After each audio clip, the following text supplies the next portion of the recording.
Vogliamo lanciare l'importantissima data del 30 agosto a Venezia,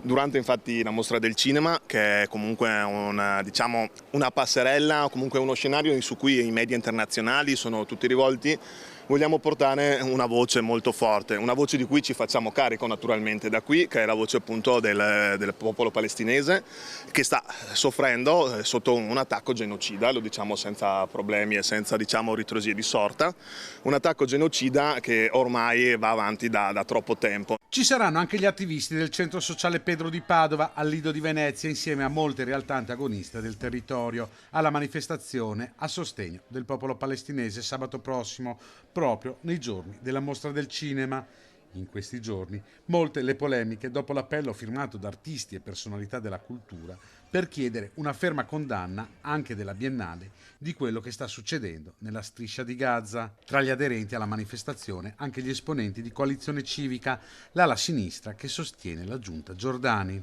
Ogni luogo è importante per far sentire la voce che credo sia la voce di tutte e di tutti, perché non se ne può più. Sapete poi che a luglio come Coalizione Civica per Padova abbiamo presentato e votato a maggioranza una mozione molto importante per la nostra città,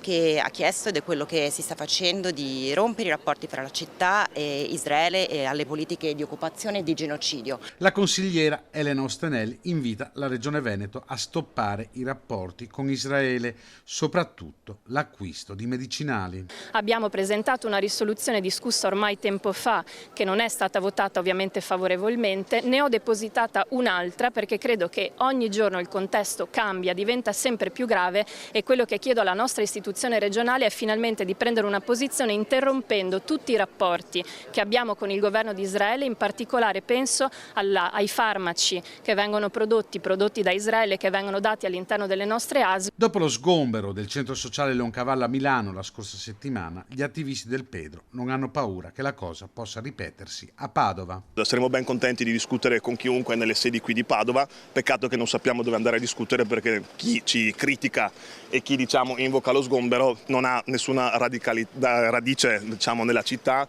non ha nessuna sede che apre con attività sociali o con attività appunto di qualunque tipo, quindi il Pedro è in via Ticino 5, se vogliono venire a trovarci sanno dove siamo.